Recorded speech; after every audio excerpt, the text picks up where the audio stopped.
지난 수요 예배 때 나눈 말씀은 들으신 분도 계시고 예배 함께 하신 분도 계시겠지만 하나님 나라의 역설에 관한 이야기였습니다.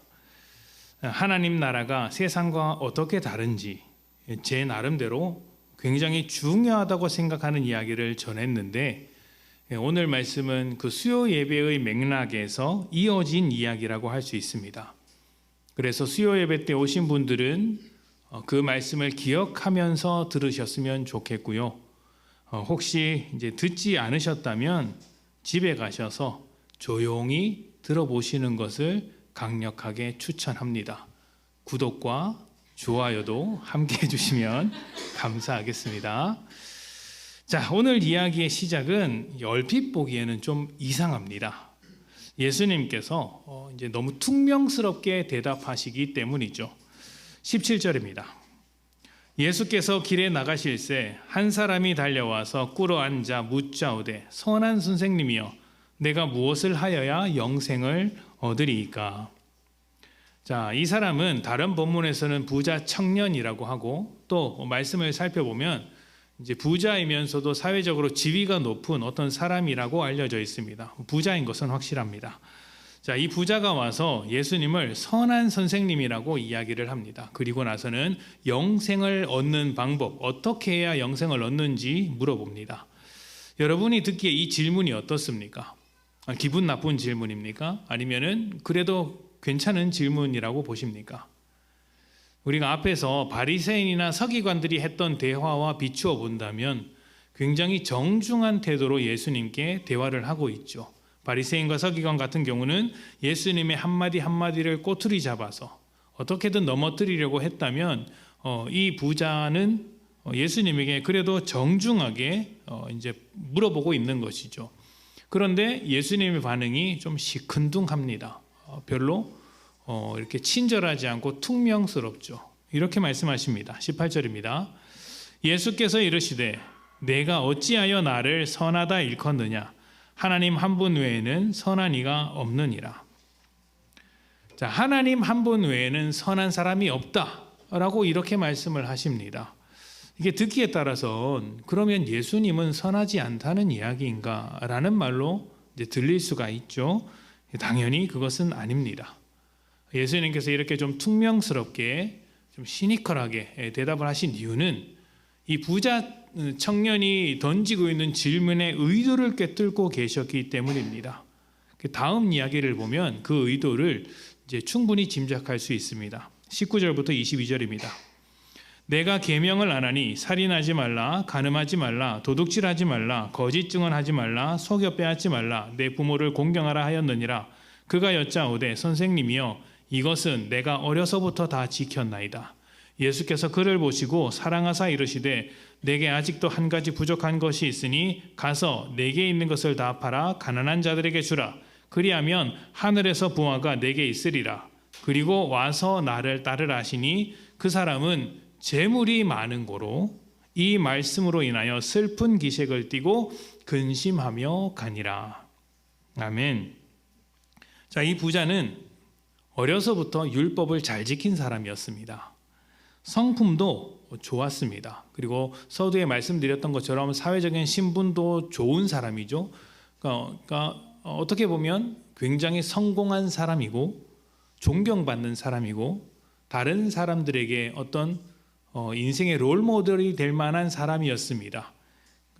여러 면에서 건강한 사람이죠. 성품이나 신앙이나 또 이제 경제적으로도 이제 건강한 생활을 유지하고 있었던 사람입니다.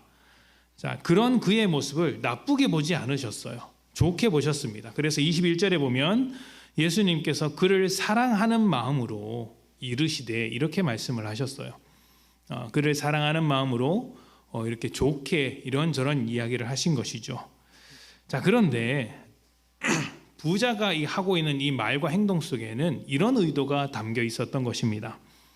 나 정도 했으면 영생을 받을 만한 것 아닙니까? 이 정도 했으면 충분한 것 아닙니까? 나야말로 영생을 받을 만한 자격이 있는 사람입니다. 나 그렇게 열심히 살았습니다. 라는 의도가 담겨 있었던 것이죠. 그래서 그런 의도를 가지고 예수님을 선한 선생님이라고 부르는 것입니다.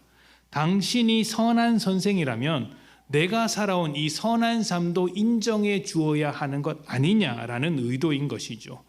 물론 이것이 나쁜 의도로 말한 것은 아닙니다. 이 사람은 정말 진정성 있는 삶을 살아왔고 그 진정성을 인정받고 싶었던 마음이 있는 것이죠. 결국 이 부자는 이런 사람입니다. 자기의 선함, 자기의 의로움, 자기가 할 수 있는 노력으로 영생을 얻고자 한 사람입니다. 그것도 외식하는 자와 같이 속내는 다르고 겉모습은 거룩한 척하는 그런 사람이 아니라 나름대로 최선을 다했던 사람이라고 할 수 있죠.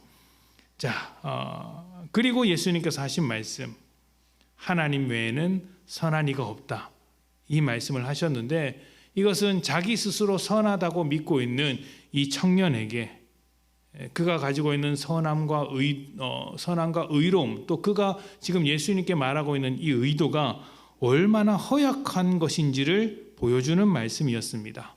그러니까 네가 스스로 정당한 인생을 살았고 선하고 의로운 인생을 살았다고 자부할지라도, 열심히 율법을 지켰을지라도, 그래도 선한 분은 한 분, 하나님밖에 없다. 우리는 그 선한 그 하나님의 기준에 닿을 수 없다. 죄인일 뿐이다 하는 것이죠. 그래서 예수님께서 뭐라고 하시냐면 너의 재산을 내놓아라, 이렇게 말씀하시는 겁니다. 가지고 있는 것을 팔아서 가난한 자들에게 주면 하늘에서 보화가 있을 것이다 라는 이 말씀은 가난한 사람을 도와주어야 한다거나 재물을 다 팔아서 헌금하라는 식으로 읽으면 곤란합니다. 그렇게 하면 할 수도 있겠죠. 좋은 일이죠. 또 때로는 성도들에게 그런 요구가 있을 때도 있습니다. 내게 넘치는 것을 팔아서 부족한 사람에게 채워져야 하는 일이 성도의 당연한 일이죠. 그런데 중요한 건 이런 것입니다. 주님께서 왜 이런 대화를 갑자기 하셨는가? 왜 이런 말씀을 하셨는가? 이 말씀의 의도가 무엇인가를 봐야 합니다. 예수님은 자기 스스로 의롭다고 생각하면서 자기가 이루어낸 일로 영생을 받으려고 했던 사람에게 할 수 없는 일을 제시하는 겁니다. 나는 이렇게까지 열심히 살았습니다, 선하게 살았습니다 라고 하고 있는 그 사람에게 그러면 너 이것도 해봐 말씀하시는 것이죠. 너의 선함의 크기가 얼마만큼 큰지 한번 보여줘 라고 하면서 더 큰 것을 요구하시더라는 것입니다. 이렇게 함으로 인해서 그가 스스로 만들어낸 그 허약한 선함, 그리고 구멍난 의로움을 거절하고 계신 거예요. 너는 스스로 의롭다고 말하지만 틀렸다, 이 말씀을 하시는 것입니다. 이와 같은 이야기가 사실은 10장 계속 이어지고 그 앞에서도 이어지고 있었어요. 10장 초반에는 바리새인들이 이혼에 관한 율법을 들고 논쟁하는 이야기가 나옵니다. 지금 이 부자 청년은 좀 정중하게 접근을 했다면 바리새인들은 좀 날카롭게 접근을 했던 것이죠. 마가복음 10장 2절부터 4절입니다. 바리새인들이 예수께 나와 그를 시험하여 묻되 사람이 아내를 버리는 것이 옳으니까 대답하여 이르시되 모세가 어떻게 너희에게 명하였느냐? 이르되 모세는 이혼 증서를 써주어 버리기를 허락하였나이다. 아멘. 바리새인들이 율법에 있는 이혼에 대한 이야기를 들고 나왔습니다. 말씀드린 대로 이 이야기는 굉장히 날카롭고 공격적인 이야기입니다. 이혼을 해야 되느냐 말아야 되느냐 이런 이야기로 접근하는 것이 아니라 사실은 침례 요한의 죽음과 관련된 이야기이기 때문입니다. 우리가 몇 주 전에 침례 요한이 어떻게 죽었다는 것에 대해서 이야기를 했습니다. 헤롯 대왕이 그의 동생의 부인과 결혼하는 과정에서 이혼을 종용하고 강제로 이혼을 시켰는데 이런 것이 너무나도 부도덕하고 율법으로도 맞지 않고 잘못되었다라고 고발했던 사람 중에 선두주자가 침례 요한이었습니다. 그러니까 헤롯이 보기에 불편하고 새롭게 결혼한 헤로디아가 보기에도 굉장히 불편했던 사람이죠. 그래서 잔칫날에 딸이 춤을 추었고 그 딸의 춤을 만족했던 헤롯이 소원을 물었는데 그 소원이 무엇이었습니까? 요한의 목을 가져다 달라, 죽이라는 것이었죠. 그래서 요한이 죽었습니다. 왜 죽었냐면 이혼을 지적했기 때문에 죽은 거예요. 이 사건은 유명한 사건이었기 때문에 그 당시에 수많은 사람들이 알고 있었어요. 그리고 이 문제를 가지고 지금 바리새인들이 예수님께 나온 것입니다. 게다가 당시에 이 이혼은 여성으로서의 일생이 망가질 정도로 남자에게 유리한 제도였어요. 이것을 이제 아주 나쁘게 사용을 했는데 율법에서 이혼이 허락되었다는 이유로 아주 쉽게 이혼을 했습니다. 새벽 예배 때도 설명을 했지만 밥 먹다가 돌을 씹으면 이렇게 쓱 가는데 그날따라 화장을 덜해서 주름이 보였더니 기분이 나쁘다. 그래서 이혼하자 이러면 이혼인 거예요. 이제 어처구니가 없죠. 이제 그 시대는 그런 시대였습니다. 자, 이제 이런 상황에서 예수님께서 대답하신 것이 5절부터 9절이죠. 예수께서 그들에게 이르시되 너희 마음의 완악함으로 말미암아 이 명령을 기록하였거니와 창조 때로부터 사람을 남자와 여자로 지으셨으니 이러므로 그 사람이 부모를 떠나서 그 둘이 한 몸이 될지니라. 이러한즉 이제 둘이 아니요 한 몸이니 그러므로 하나님이 짝지어 주신 것을 사람이 나누지 못할지니라 하시더라. 아멘. 바리새인의 공격적인 질문에 예수님께서 하신 대답은 하나님의 뜻이었습니다. 하나님의 뜻은 원래 이런 것이다 라고 가르쳐 주신 것이죠. 그리고 되물으시기를 하나님의 뜻은 이런 것인데 왜 너희는 그 뜻을 따라 살지 못했을까? 너희의 마음이 완악하기 때문에 그 완악한 마음 때문에 율법에서 이혼을 허락하고 있는 것이다 라고 해석해 주셨습니다. 하나님의 뜻은 이런 것이죠. 부부가 한 몸이 되고 부모를 떠나 독립적인 인생을 살아야 한다. 둘은 떨어질 수 없는 하나이다. 이렇게 말씀하셨습니다. 자, 그런데 율법에서는 이혼이 허락되었죠. 율법은 하나님께서 주신 것이잖아요. 하나님의 뜻은 부부가 한 몸으로 살아가는 것인데 하나님께서 주신 율법은 이혼이 허락되었으니 이게 어떻게 이해할 수 있을까요? 다르다고 말할 수도 있겠지만 우리의 완악함을 이제 하나님께서 받아주고 계시다라고 이제 볼 수도 있는 것이죠. 하나님은 이런 분이십니다. 우리가 할 수 없는 것을 하라고 하시는 분이 아니라 우리의 수준이 할 수 없는 수준에 불과하다면 그것을 아시는 하나님께서 할 수 있는 것부터 시작하라고 이야기를 하는 것입니다. 그러니까 처음부터 우리에게 완벽한 거룩함을 요구하지 않으세요. 완벽할 수 없다는 걸 아시기 때문에. 그래서 지금 너의 자리를 인정하고 아주 조금씩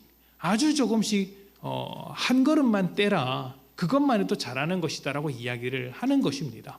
그러니까 하나님의 뜻은 부부가 온전히 한 몸으로서 하나 되어 살아가는 것인데 인간의 죄성과 완악함이 부부가 찢어지는 상황도 만들어내기 때문에 그래 내가 너희가 그런 상황인 것을 알겠다. 그래서 홧김에 어떤 잘못으로 이혼을 하게 되더라도 어떻게 하라는 겁니까? 질서 있게 해라. 상대방에게 그렇게 죽일 듯이 하지 말고 제도에 맞춰서 하라. 이런 제도를 줬으니 이렇게 하라고 하는 것입니다. 그렇다고 해도 된다. 이렇게 받아들이시면 또 곤란하죠. 우리의 뜻이 어디를 향하고 있어야 한다고요? 부부가 온전히 연합하는 것에 달려 있다라는 것입니다. 조금 다른 이야기를 하자면 믿는 자 입에서 홧김에라도 이혼하자 이런 이야기를 하지 않았으면 좋겠어요. 이것은 죄를 짓자 이것과 같습니다. 그러니까 우리의 성정이 우리의 죄성이 그런 마음이 막 치밀어 오를 수 있습니다. 그때 내가 어떤 지금 일을 하고 있는지를 잘 이해하고 발견하고 가급적이면 하나님이 원하시는 방향으로 우리의 삶을 이끌어 가셨으면 좋겠습니다. 자, 어쨌든 사람의 완악함이 어느 정도냐면 하나님의 뜻이 한 몸을 이루는 것임을 분명히 알고 있음에도 불구하고 따르지 않습니다. 그래서 따르지 않는 그 사람을 어떻게든 살게 하시려고 하나님께서 율법을 주셨습니다. 이혼을 안 하는 것이 맞는데 하게 될 수밖에 없는 완악한 사람들이니 정당하게 질서 있게 하라고 어느 정도는 허락해 주신 것이죠. 그런데 그렇게 주신 율법으로 또 완악하게 이혼할 핑계를 찾고 있는 겁니다. 어떻게 해요? 율법에 이혼하라고 했으니 내 마음대로 이혼할 거야. 하나님의 뜻은 거기에 있지 않은데 사람들이 그렇게 왜곡해서 해석하고 받아들여 버린다는 것이죠. 아이한테 공부하라고 했더니 잠깐 놀다 와서 공부하겠습니다라고 이야기합니다. 그게 부모 마음에 안 들죠. 그래도 받아줍니다. 놀고 와서 공부 잘했으면 하는 마음이 있죠. 근데 그 아이가 어떻게 합니까?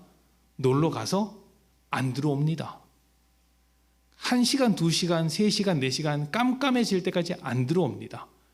답답하죠? 노는 것부터 하겠다고 고집을 피우더니 와서 정작 해야 할 일은 안 하더라는 것이죠. 이런 것과 같은 겁니다. 사람의 마음이. 하나님, 제가 이것만 하고 이것만 해주시면 하나님의 뜻을 따르겠습니다. 말은 해놓고 안 합니다. 더 왜곡하죠. 점점 더 악한 쪽으로 흘러가는 것입니다. 얼마나 완악하고 얼마나 허약하며 얼마나 구멍이 나 있습니까? 이렇게 허약하게 만들어진 스스로의 선함으로 영생을 얻을 수 있을까요? 하나님께 나아갈 수 있을까요? 자신의 완악함, 죄의 완악함에 의해서 금세 무너지고 말 것입니다. 그래서 그 다음에 나오는 이야기가 어린아이의 이야기인 거예요. 어린아이와 같은 사람들만이 하나님 나라를 받을 수 있다라는 이야기죠. 어린아이와 같은 사람만이 하나님 나라를 받을 수 있다는 것은 어린아이처럼 순수하고 맑은 영혼을 가져야 한다라는 말이 아닙니다. 그건 이제 결혼을 안 한 사람들이 하는 이야기죠. 멀리 있어서 아이의 귀여운 모습을 본 사람들이 아이는 순수해 착해 이렇게 말하는 것이지, 키워보면 압니다. 내 원수가 부활했구나. 한 집안에 원수가 있다고 하더니 내 남편이 아니고 내 자식이었구나. 이런 것을 느낄 때가 많이 있습니다. 내 마음대로 안 되죠. 속을 자주 뒤집어 놓습니다. 여기서 말하는 어린아이라는 것은 순수하고 착한 것을 말하는 것이 아니라 완악하고 어리석고 고집스럽기 때문에 도움을 받아야 한다는 것입니다. 어린아이들은 도움을 잘 받지 않습니까? 도움이 필요하지 않습니까? 그런 존재라는 것이죠. 우리 역시 그런 존재입니다. 그런데 어떻습니까? 부자는 그것을 인정하지 않습니다. 그가 마지막에 어떻게 했습니까? 예수님께서 재물을 다 나누어 주라는 말씀을 듣고 그것을 못하겠다고 합니다. 그리고 근심하며 떠나죠. 근심하며 떠납니다. 내가 할 수 없는 일이다 라고 하면서 떠나버립니다. 21절부터 24절입니다. 자, 부자와 전혀 다른 모습의 한 사람이 있습니다. 한번 봅시다. 마가복음 9장 21절부터 24절. 우리 함께 읽어보겠습니다. 자, 시작. 예수께서 그 아버지에게 물으시되 언제부터 이렇게 되었느냐 하시니 이르되 어릴 때부터니이다. 귀신이 그를 죽이려고 불과 물에 자주 던졌나이다. 그러나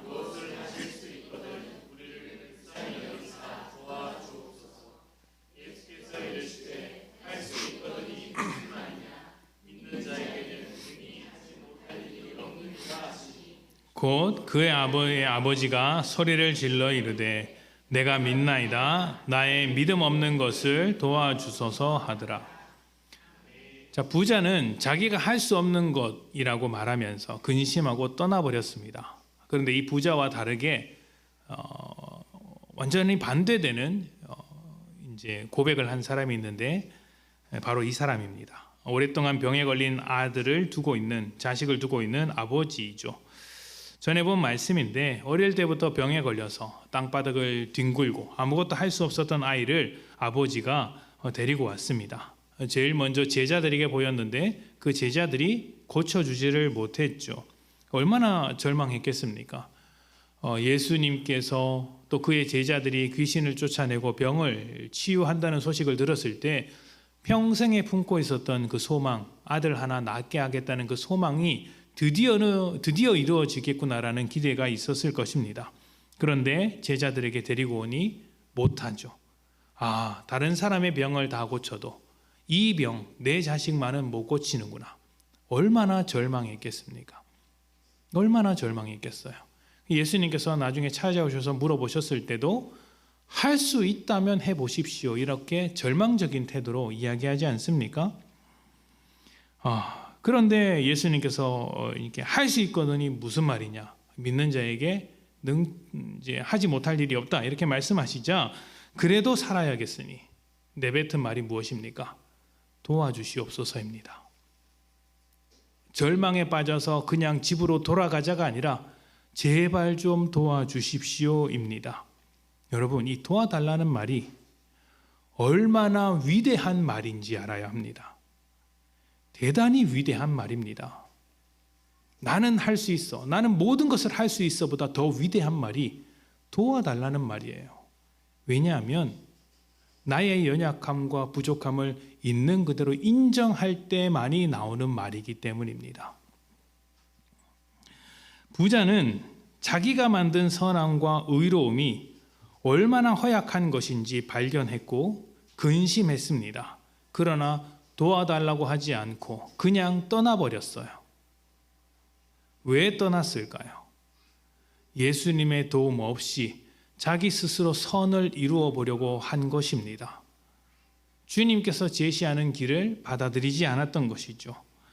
스스로 할 수 없는 일을 해보려고 고집을 피우는 것과 같습니다. 고집을 피우는 사람만큼 어리석은 사람은 없죠. 그것은 자신의 눈과 귀를 가리는 것이고 깊은 수렁으로 빠져드는 것과 같습니다. 죄인의 완악함, 돌같이 굳은 마음이죠. 교육부 예배 드릴 때 뒤에 중고등부 우리 청년이 아니죠, 청소년이 앉아 있는데 제가 그 아이들을 볼 때마다 그런 마음이 듭니다. 참 완악하구나. 돌 같은 굳은 마음이구나. 깨트려 주시옵소서. 이 말씀 귀를 열고 듣기를 바랍니다. 니들 둘, 그의 부모들도 듣기 원합니다. 제가 그냥은 안 넘어갑니다. 여기서 우리의 완악함이 이렇게 강하다는 것이고요. 여기서 한 가지 더 우리가 짚어봐야 할 게 있습니다. 어떻게 보면 더 중요한 일인데요. 예수님께서 이 문제를 다루시는 방법에 관한 것입니다. 예수님은 부자에게 있어서 가장 중요한 부분, 재물이라는 부분을 건드리셨습니다. 이것을 건드리셔서 그의 연약함, 그의 완고함, 그의 연약함, 고집, 어리석음을 발견하게 하시는 것이죠. 저는 이러한 주님의 일하심이 우리에게도 똑같이 일어날 수 있다고 생각합니다. 가장 중요한 부분을 건드리시는 겁니다. 우리가 그토록 소중하게 여기시는 어떤 것을 고난이라는 이름으로 건드릴 때가 있습니다. 부자가 근심하면서 간 것처럼 우리를 근심할 수밖에 없는 상황으로 만드는 경우가 있다는 것이죠. 우리가 작년에 욥에 대해서도 나누었지 않습니까? 얼마나 근심거리가 많았겠습니까? 얼마나 그 근심이 차올랐으면 하나님께 그렇게 버럭 화를 내면서 내가 뭐라고 이렇게까지 하십니까? 라고 이제 발버둥을 쳤겠습니까? 그러니까 우리를 그런 상황으로 몰고 가죠. 근데 왜 근심합니까? 나를 근심하게 만드는 그 문제가 나에게 너무 중요한 문제이기 때문에 그러는 것 아니겠습니까? 그 중요한 것을 고난과 어려움으로 두드리시면서 우리의 연약함과 완고함과 고집을 꺼내시는 겁니다. 잘하고 있는 것처럼 우리 스스로를 포장하고 있지만 그렇지 않다고 계속해서 그 부분을 두드리시는 것이죠. 불편하죠. 신앙생활하면 늘 좋은 게 아닙니다. 불편합니다. 때로는 불안할 때도 있습니다. 왜냐하면 내가 소중하게 여기고 좋아하는 것들이 자꾸 흔들리게 되니까 얼마나 불안하겠습니까? 그러나 그 불편함과 불안함 속에서 우리가 찾아내야 하는 것은 우리의 완악함, 허약하고 구멍난 우리의 어떤 것들입니다. 그런 것들을 보게 하시려고 하나님께서 일하시는 것이죠. 고난 속에서 우리의 완악함과 허약함, 구멍난 선과 의로움을 발견했을 때 우리가 그때 비로소 무엇을 할 수 있습니까? 주님께 나와서 주님을 붙잡고 도와달라고 하는 것입니다. 제가 여러분에게 새벽 예배 나오라는 이야기를 그렇게 많이 안 합니다. 왜 안 하는지 아십니까? 급하면 말 안 해도 나와서 합니다. 그래서 새벽 예배 이렇게 종종 나오시는 분을 보면 매일 꾸준히 나오시는 분들은 기도의 습관을 가지신 분이구나 하겠지만 가끔 나오는 분이 계세요.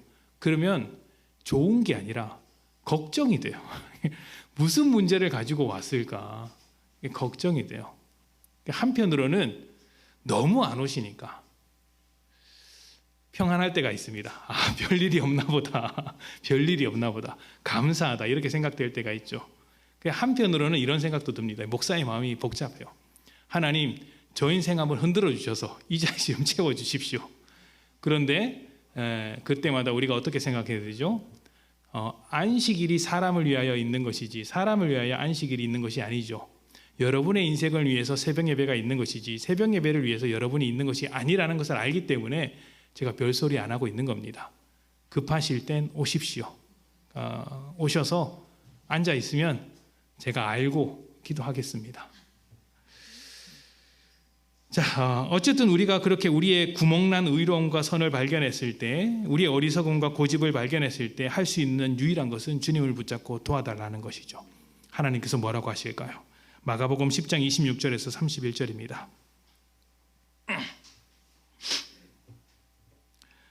우리 교독해 보도록 하겠습니다. 26절부터 31절.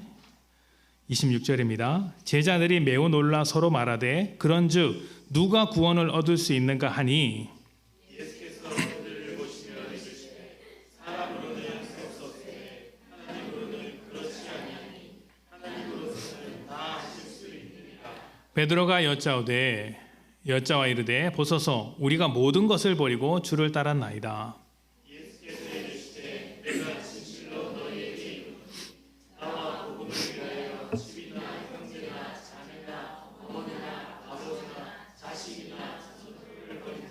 현세에 있어 집과 형제와 자매와 어머니와 자식과 전토를 100배나 받되 박해를 겸하여 받고 내세 영생을 받지 못할 자가 없느니라. 먼저 된 자로서 나중되고 나중된 자로서 먼저 될 자가 많으니라. 아멘. 자, 부자와의 어떤 이야기를 본 제자들이 굉장히 놀랍니다. 제자들이 보기엔 부자 정도면 충분했던 것이죠. 아니, 율법도 잘 지키고 또 마태복음 본문을 보면 이웃을 사랑하는 것에도 이렇게 부족하지 않았다고 스스로 고백을 합니다. 아마 사실일 것입니다. 진정성 있는 사람이니까요. 또 사회적으로도 성공했고 신분도 높습니다. 흠잡을 데가 없는 아주 건강한 사람이었죠. 그 사람이 영생을 얻지 못하면 누가 영생을 받을 수 있을 것인가 하면서 놀랍니다. 그리고 이렇게 허겁지겁 자신들이 지금 예수님을 따라서 얼마나 대단한 일을 하고 있는지 또 내세우는 거예요. 왜냐하면 부자 청년도 안 되는 것을 자기들이 할 수 있다고 생각하는 게 말이 안 되지 않습니까? 그래서 주님 앞에 자꾸 이런 걸 꺼내는 겁니다. 주님께서 부자 청년에게 모든 것을 팔고 떠나라고 했는데 맞습니다. 주님, 우리는 그거 했습니다. 우리는 다 버려두고 주님을 따르고 있습니다. 또 뭘 하는 겁니까? 부자 청년이 자신의 의로움을 내세우고 있는 것처럼 제자들도 자신의 의로움을 내세우고 있죠. 그러니까 주님께서 똑같이 반응하시는 거예요. 부자 청년이 이렇게 포기할 수 없었던 재산을 가지고 그의 허약함, 그의 어리석음을 이렇게 밝혀내신 것처럼 제자들에게도 그들이 포기할 수 없는 어떤 것, 이만큼 내놨다, 내가 이렇게까지 헌신했다라고 말하는데 그보다 더 큰 것을 말씀하시면서 스스로 자랑하고 있는 그 의로움과 선함이 얼마나 허약한 것인지를 보여주시는 것이에요. 그런데 그것으로 끝나면 안 되죠. 절망하게 될 것 아닙니까? 아무리 해도 할 수 없는 것을 제시하시는 그 주님 때문에 절망할 것 아닙니까? 바로 그때 우리가 할 수 없다고 느낄 그때 뭘 해야 하죠? 도움이 필요하다고 말을 해야 합니다. 도와달라고 인정해야 합니다. 그래서 27절에 이렇게 이야기합니다. 사람으로는 할 수 없으되 하나님으로는 그렇지 않다. 하나님으로서는 다 하실 수 있다. 우리는 자격이 없고 우리는 절망에 빠질 수 없는 인생을 살고 있으나 하나님은 이 절망을 바꾸어서 영생으로 인도하시는 분이다. 그러니 뭘 하라고요? 우리의 현실을 자각하고 우리의 구멍난 이 의로움을 발견하고 하나님께 도와달라고 해라. 도와달라고 해라.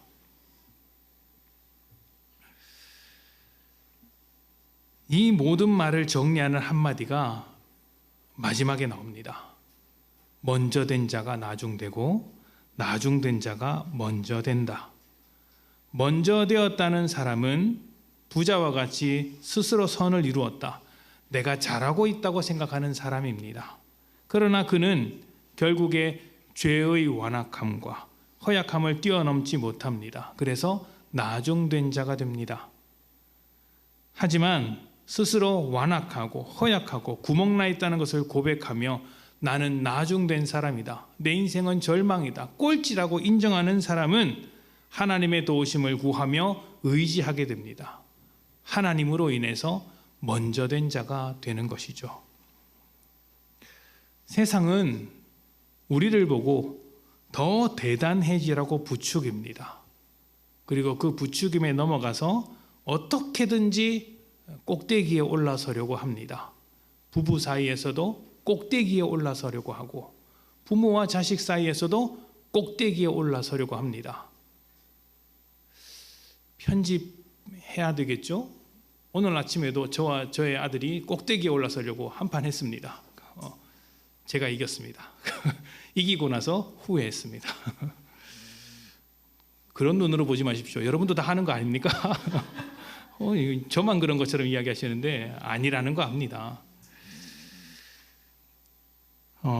세상은 계속해서 우리를 부추깁니다. 그리고 그 대단해진 것을 가지고 자랑 삼지만 그 대단해지는 건 여러분 아무것도 아닙니다. 아무것도 아닙니다. 저 보십시오. 아침에 바로 이제 꼭대기에 올랐었다가 후회하지 않습니까? 정말 대단한 것은 우리가 대단하지 않다는 것을 인정하는 것입니다. 이건 아무나 못하는 것이거든요. 자기의 구멍난 현실, 완악함을 있는 것임 인정하는 것, 이거 정말 아무나 못하는 것이거든요. 그래서 도와달라고 하는 사람이 스스로 대단한 사람보다 훨씬 나은 사람입니다. 그리고 하나님께서는 바로 그 사람을 기꺼이 도우시기 위해 우리 가운데로 오셨고, 그리고 우리를 붙들고 영생의 자리로, 하나님께서 만드시는 자리로 이끌고 가실 것입니다. 무엇을 해야 합니까? 인정하고 도와달라고 해야 합니다. 이것은 하나님께서 우리에게 주시는 은혜, 그 은혜를 시작하는 가장 중요한 태도입니다. 대단한 것을 구하기보다 하나님의 도우심을 구하고, 또 스스로 선을 이루기보다 하나님의 선하심을 따라가며 나중된 우리 모두의 인생이 먼저 되기를 축복합니다. 우리 함께 기도합시다.